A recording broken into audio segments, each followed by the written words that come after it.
Assalamualaikum warahmatullahi wabarakatuh. Nama saya Roza Amelia dari kelas M3 MPI S1 dengan NIM 2020-153-1336 dengan dosen pembimbing Bapak Dr. Andes Amiruddin SPDI MPDI. Di sini saya akan memaparkan tentang aliran idealisme, sejarah dan tokoh-tokoh aliran idealisme. Filsafat atau falsafat berasal dari bahasa Yunani. Kalimat ini berasal dari kata filosofia yang berarti cinta pengetahuan. Terdiri dari kata philos yang berarti cinta, senang, suka, dan kata sophie berarti pengetahuan, hikmah, dan kebijaksanaan. Dengan demikian, filsafat adalah cinta kepada ilmu pengetahuan atau kebenaran, suka kepada hikmah dan kebijaksanaan. Arti dari kata idealisme sendiri adalah suatu standar kesempurnaan, keunggulan, keindahan, dan kebaikan. Dapat juga diartikan sebagai objek tujuan, sempurna, dan hasrat untuk mencapai suatu keinginan.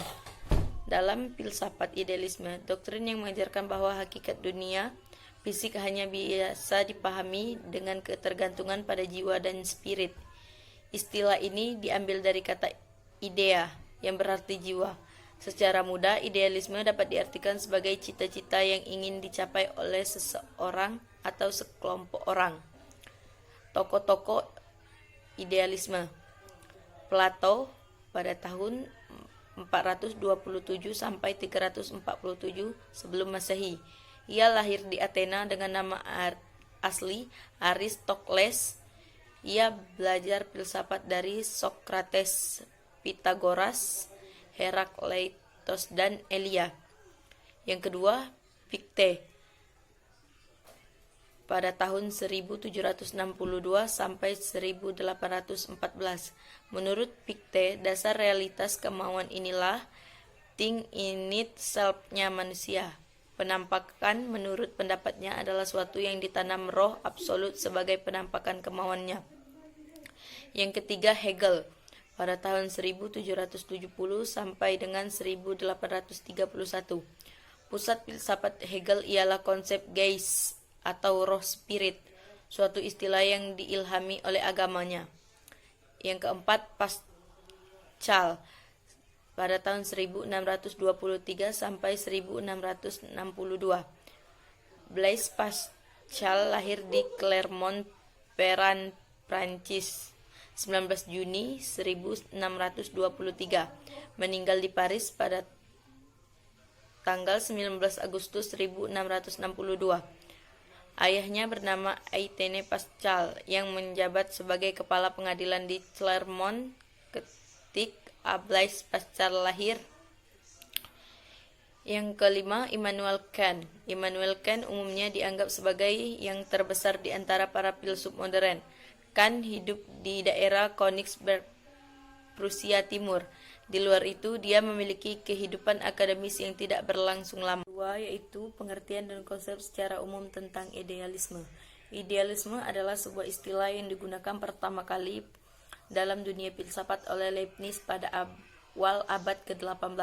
Ia menerapkan istilah ini pada pemikiran Plato, seraya memperlawankan dengan materialisme Epikuros. Istilah idealisme adalah aliran filsafat yang memandang yang mental dan ideasional sebagai kunci ke hakikat realitas. Dari abad 17 sampai permulaan abad 20, istilah ini banyak dipakai dalam pengklarifikasian filsafat. Idealisme memberikan doktrin bahwa hakikat dunia fisik hanya dapat dipahami dalam ketergantungan pada jiwa atau min dan spirit atau roh.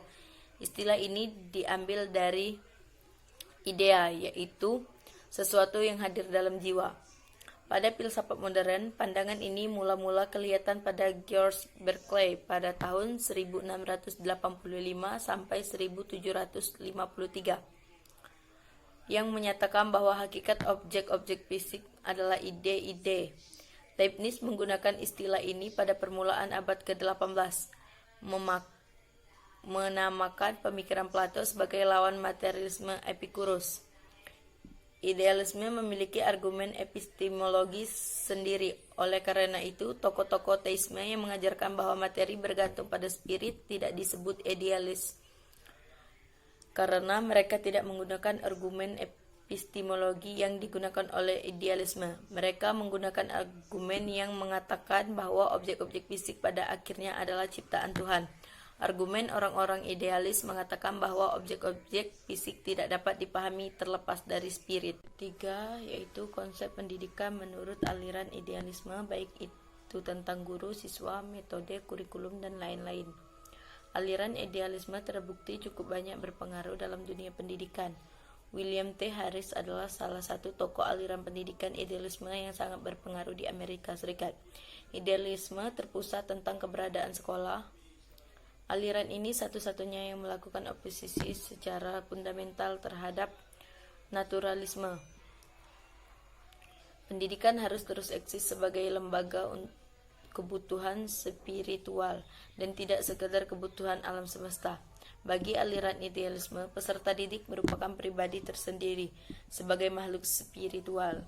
Guru yang menganut paham idealisme biasanya berkeyakinan bahwa spiritual merupakan suatu kenyataan. Mereka tidak melihat murid sebagai apa adanya, tanpa adanya spiritual. Sejak idealisme sebagai aliran filsafat pendidikan, maka mulai saat itu dipahami tentang perlunya pengajaran secara individual. Pola pendidikan yang diajarkan filsafat idealisme berpusat dari idealisme. Pengajaran tidak sepenuhnya berpusat dari anak atau materi pelajaran, juga bukan masyarakat, tapi idealisme. Maka tujuan pendidikan menurut aliran idealisme terbagi atas 3 hal: tujuan untuk individual, masyarakat, dan campuran antara keduanya. Pendidikan idealisme untuk individual antara lain bertujuan agar anak didik bisa menjadi kaya, memiliki kehidupan yang bermakna, memiliki kepribadian yang harmonis dan penuh warna, hidup bahagia, mampu menahan berbagai tekanan hidup, dan pada akhirnya diharapkan mampu membantu individu lainnya untuk hidup lebih baik. Sedangkan tujuan pendidikan idealisme bagi kehidupan sosial adalah perlunya persaudaraan sesama manusia. Karena dalam spirit persaudaraan yang terkandung suatu pendekatan seseorang kepada yang lain. Seseorang tidak sekedar menuntut hak pribadinya, namun hubungan manusia yang satu dengan yang lainnya terbingkai dalam hubungan kemanusiaan yang saling penuh pengertian dan saling menyayangi. Sedangkan tujuan secara sintesis dimaksudkan sebagai gabungan antara tujuan individual dengan sosial sekaligus, yang juga terekspresikan dalam kehidupan yang berkaitan dengan Tuhan. Guru dalam sistem pengajaran menurut aliran idealisme berfungsi sebagai personifikasi dari kenyataan anak didik. Artinya, guru merupakan wahana atau fasilitator yang akan mengantarkan anak didik dalam mengenal dunia lewat materi-materi dalam aktivitas pembelajaran.